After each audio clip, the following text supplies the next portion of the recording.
Hey folks, happy Friday, and thanks to Jasmine for teaching me a new great inclusive word.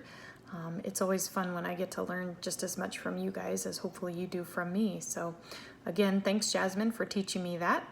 I just wanted to do a quick check-in. Most of you are doing a really good job replying to many of your classmates and having some nice thorough replies. Few of you are doing sort of the bare minimum of replying to your classmates, so I know some of you are busy each week, but and I understand that might vary by the week, so make sure you're not doing the bare minimum every week, and make sure you're reading the posts of your classmates as well. I think a big part of being in a class with other students is learning just as much from them and their experiences as from the material that we cover. So make sure you're reading everybody's posts by the end of the week on Sunday. As a reminder, I'm just looking for some good, thorough responses to the questions that I pose. I'm looking for some inclusion of reading material and some thought-provoking discussion. And so keep up that good work. I've been reading along with you, and you guys are posting maniacs, and so I'm trying to do some replies, but know that I'm reading and you guys are all on the right track, and keep that up.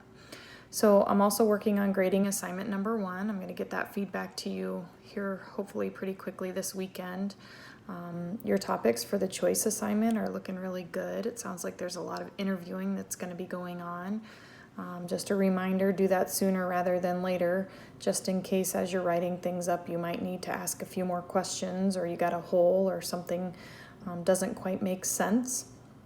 And I look forward to seeing what perspective you guys are going to take on this as you're interviewing. And it's nice to see some variation too. Some of you are going to do some suggestions of policy change, or another kind of project that's not an interviewing project. So I read through all those on the board. Nothing sticks out as needing any help, so if you need help with this, let me know. Otherwise, I'm just going to let you go. As we finish up our readings for this week, I just wanted to note that the divisions between student affairs and academic affairs might actually end up being one of the most frustrating aspects of your current or your future job. I can tell you as an academic dean, this was a huge frustration of mine. But I can also tell you that when you bridge the gap and start making progress on collaboration, that students really win big. And so on my campus, we had a couple of new administrators, and I think those of us who were new were very frustrated with the fact that we were so siloed, and we decided we were going to do something about it. And so I thought I might share with you a couple of things that we've done. We've really made it a priority to try to be collaborative and reach out across the aisle and make sure that we're including both sides of the house in making decisions and creating programming. We used to do a lot of duplication, so the academic side would create a program because we saw a need, and the student affairs side would create a program because they saw a need. And in the end, we'd have a lot of duplication of time and effort and money and so on and so forth. So I think we've moved past that, and I'm really happy to report that we've got a really good collaborative team right now.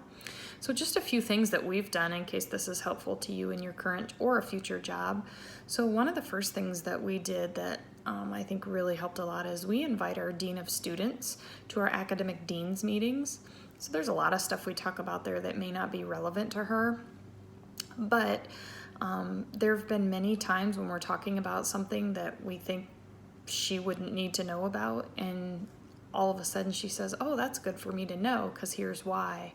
So sometimes we make assumptions that this is only an academic thing or this is only a student affairs thing, and the truth is that oftentimes we don't recognize how our work impacts others. So this has given us a direct communication channel from the academic side to the student services side and vice versa. So she brings us information and we send information with her back to the student services side. So that's been very useful. Another thing, we're currently undergoing a transition to pathways at our institution.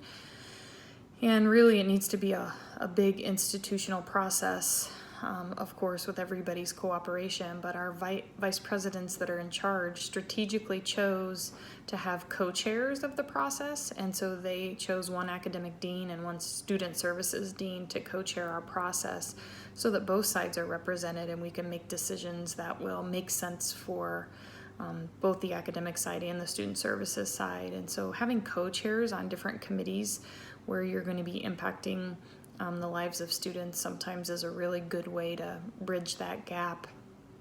And a third one that I might mention is we invite student affairs personnel like the Dean of Students, our Title IX coordinator, counselors, career services, learning services, a variety of different people to our academic department meetings with faculty. So they come in, and sometimes we do this at the beginning of the semester, sometimes we have them come in throughout the year, but we ask them to come in and take 15 minutes to kind of present to the faculty and tell our faculty what they do and what their offices do and how their offices can help students. This way, it reminds faculty of all the great services that we have on our campus. It helps faculty be less frustrated when they're experiencing something in the classroom. And it's really been good for building relationships, particularly counselors. When we've had the counselors in, I have found that it helps our faculty to feel like they don't have to try to carry the burden of whatever their students are facing, that they oftentimes feel like they now have a resource or a connection that they can take their students to if there's something going on. So those are just a few ways that we at our institution have tried to bridge the gap between academic affairs and student affairs. It continues, of course, to always be a frustration on any campus because there are times when the academic side thinks they know the best and the student services side thinks they know the best. And, there's, of course, always going to be some headbutting, but I'm trying to create those relationships and working toward wins really helps things run smoothly. So I'm really happy to say that in the 7 years since I've been an administrator on our campus, I've seen a huge shift in the bringing together of academic affairs and student affairs. And really, like I said earlier, the student is the one that wins in the end. So just wanted to do a quick check-in. I appreciate all the good work you're doing on the discussion board and with your readings. If you have any questions or need anything, please don't hesitate to reach out. I know I've spoken to a portion of you, but I haven't heard from all of you. So I sort of run the class as if I don't hear anything from you, then I assume things are going well. Unless I hear different. So I hope you guys have a good weekend, and I'll talk to you soon. See ya.